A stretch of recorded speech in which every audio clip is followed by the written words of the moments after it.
ሰላም ጤና ይስጥልን የተወደዳችሁና የተከበራችሁ የጎ ቴሌቪዥን አድማጭ ተመልካቾቻችን እንደምን ቆያችሁን? የዕለተ ረቡዕ ጥር 27 ቀን 2018 ዓ.ም ማለዳ ሰበር ዜናዎችን ይዘንላችሁ ቀርበናል። ለቻናላችን አዲስ ከሆናችሁ ቻናላችንን ላይክ፣ ሼር፣ ሰብስክራይብ በማድረግ አብራችሁን ቆዩ። የወልቃይት ጉዳይ መፍትሄ እንዳያገኝ ፖለቲከኞች ተፈናቃዮችን መያዣ እያደረጉ ነው ሲሉ ጠቅላይ ሚኒስትር ዶክተር አብይ አህመድ ተናገሩ።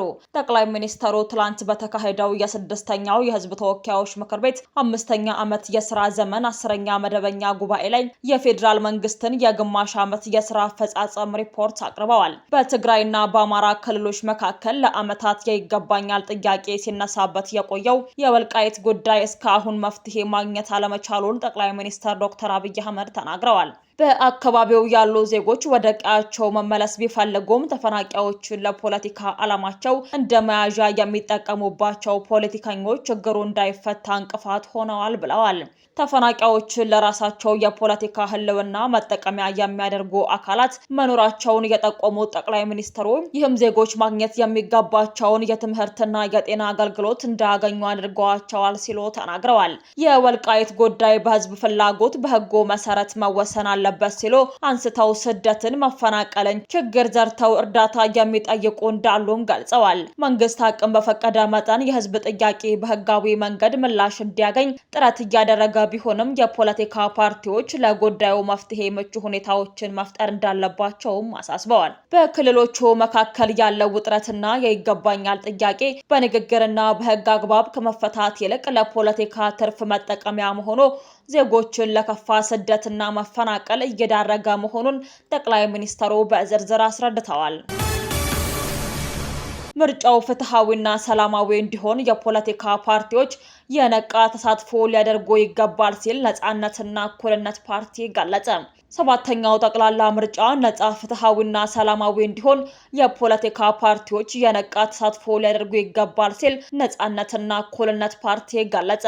የፓርቲው ሊቀመንበር ዶክተር አብዱል ቃድር አደም እንዳሉት ፓርቲው በህዝብ ተወካዮች ምክር ቤትና በክልል ምክር ቤቶች በቂ ውክልና ለማግኘት የሚያስችለውን የምርጫ ስትራቴጂ አዘጋጅቷል። የምርጫ ስትራቴጂው ፓርቲው ከተፎካካሪነት ወደ መሪነት ተሸጋግሮ ጠንካራ መንግስት መመስረት እንዲችል ከፍተኛ አስተዋጽኦ ያበረክታል ነው ያሉት። ነጻነትና እኩልነት ፓርቲ በመጪው ጠቅላላ ምርጫ ዲሞክራሲያዊና ሰላማዊ በሆነ መንገድ ለመፎካከር ሰፊ ዝግጅት እያደረገ እንደሚገኝም ጠቁመዋል። የፓርቲው ስራ አስፈጻሚ ኮሚቴ አባልና የምርጫ ጉዳዮች ኃላፊ ካሚል ሰኢድ በበኩላቸው ፓርቲው በሀገራዊ ጉዳዮች ላይ ያለውን ተሳትፎ አጠናክሮ እንደሚቀጥል ገልጸዋል። ፓርቲው ከተመሰረተ 7ኛ ዓመቱ ላይ እንደሚገኝ ጠቁመው ለመጪው ምርጫ የሚመራበትን ፍኖተ ካርታ የያዘ ስትራቴጂ ሰነድ ማዘጋጀቱን ነው የገለጹት።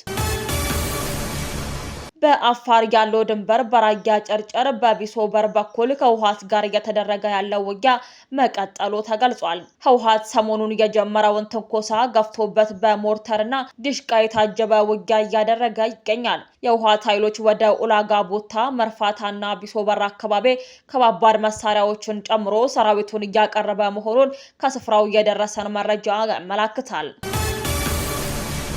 በምዕራብ አፍሪካዊቷ ኒጀር ዋና ከተማ አየር ማረፊያ ላይ በተፈጸመው ጥቃት በኢትዮጵያ አቪዬሽን ባለስልጣን የተመዘገቡ 2 አውሮፕላኖች መጠነኛ ጉዳት እንደደረሰባቸው የኢትዮጵያ አየር መንገድ ገለጸ። ጉዳት የደረሰባቸው 2 ቦይንግ 737 አውሮፕላኖች አስካይ የተባለ አየር መንገድ በኢትዮጵያ አየር መንገድ አማካኝነት የተከራያቸው እንደሆኑንም አስታውቋል። የኢትዮጵያ አየር መንገድ ሰኞ ጥር 25 2018 ዓ.ም ባወጣው መግለጫ የጠቀሰው በአየር ማረፊያው ላይ የደረሰው ጥቃት ባለፈው ሳምንት ረቡዕ ጥር 21 ሌሊት ነበር። ኢስላሚክ ስቴት አይኤስ ከኒጀር ዋና ከተማ ኒጀር ወጣ ብሎ በሚገኘው ዲኦሪ ሃማኒ ዓለም አቀፍ አየር ማረፊያ ላይ የተፈጸመውን ድንገተኛ ጥቃት ማቀነባበሩን በመግለጽ ኃላፊነት ወስዷል። የኮት ዲቫር አየር መንገድ በአየር ማረፊያው ላይ በደረሰው ጥቃት አንድ ኤርባስ ኤ319 አውሮፕላኑ ላይ ጉዳት እንደደረሰበት አስታውቋል። የአውሮፕላኑ ዋነኛ አካልና የቀኝ ክንፉ መጎዳቱንም ገልጿል። በዚህ ጥቃት ጉዳት ያስተናገደው ሌላኛው አየር ትራንስፖርት አቅራቢ የኢትዮጵያ አየር መንገድ ድርሻ የያዘበት ስካይ ነው። ዋና መቀመጫውን ቶጎ ውስጥ ያደረገው ስካይ ራሱን ፓን አፍሪካዊ አየር መንገድ ብሎ የሚገልጽ ሲሆን ወደ ተለያዩ የአፍሪካ ሀገራት ይበራል። የስካይ ቴክኒካልና ስትራቴጂክ አጋር የሆነው የኢትዮጵያ አየር መንገድ የካፒታል ወጪ በማድረግ ተሳትፏል። የኢትዮጵያ አየር መንገድ በ2001 ዓ.ም የተመሰረተው ስካይ አየር መንገድን የ25 በመቶ ድርሻ የያዘ ሲሆን የመጀመሪያዎቹ 5 ዓመታትንም አስተዳድሯል። በአሁኑ ሰዓት የስካይ አየር መንገድ ዋና ስራ አስፈጻሚ ኤልያስ ወልደ ማርያም እንደሆኑ ተገልጿል። ስካይ አየር መንገድ ጥቃቱ በደረሰ ማግስት ሐሙስ ዕለት ባወጣው መግለጫ ከምሽቱ እስከ ንጋት የቆየው የደህንነት ችግር መከሰቱን አረጋግጧል። በኔጀሮ አየር ማረፊያ ላይ በደረሰው ጥቃት ቆመው በነበሩ 2 የስካይ አውሮፕላኖች ላይ መጠነኛ ጉዳት መድረሱንም ገልጿል። ኢራን ከአሜሪካ መንግስት ጋር ለድርድር ልትቀመጥ መሆኑ ተነገረ። የኢራኑ ፕሬዝዳንት ማሱድ ፔጀሽኪያን የውጭ ጉዳይ ሚኒስተራቸው ከአሜሪካ ጋር ፍትሐዊ ድርድር እንዲያደርግ ማዘዛቸውን በማህበራዊ ሚዲያ ገጻቸው ላይ ባሰፈሩት ጽሑፍ አሳወቁ።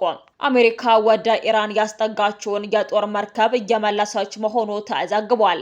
የጦር መርከቡ ለኢራን 800 ኪሎ ሜትር ርቀት ላይ ደርሶ የነበረ ሲሆን እየተመለሰ ከኢራን 1400 ኪሎ ሜትር ርቀት ላይ ይገኛል። በዚህ ሂደት የአሜሪካን የጦር መርከብ ሲከታተል ነበር የተባለ አንድ የኢራን ድሮን ተመቶ መውደቁ ተዘግቧል። ድርድሩ መቼ እንደሚጀመር ባይገለጽም ትላንት የኢራኑ ፕሬዝዳንት ከአሜሪካው ፕሬዝዳንት ጋር የኒውክሌር ድርድር እንዲጀምር ትዕዛዝ ሰጥተው እንደነበረም ይታወሳል። ኢራን ከአሜሪካ መንግስት ጋር ለድርድር ልትቀመጥ መሆኑ ተነገረ።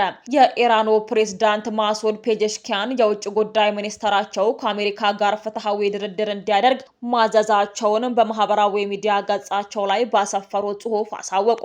አሜሪካ ወደ ኢራን ያስጠጋችውን የጦር መርከብ እየመለሰች መሆኑ ተዘግቧል።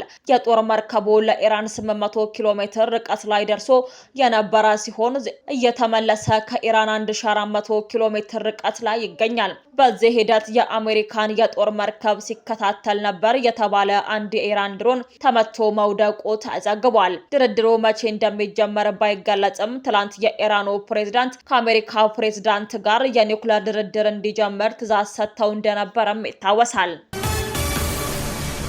ውድ አድማጭ ተመልካቾቻችን ለሰዓቱ ያዘጋጀንላችሁ ሰበርና ወቅታዊ መረጃዎቻችን እነዚህን ይመስሉ ነበር። አብራችሁን ስለነበራችሁ ከልብ እናመሰግናለን። በያላችሁበት ሰላም ቆዩን።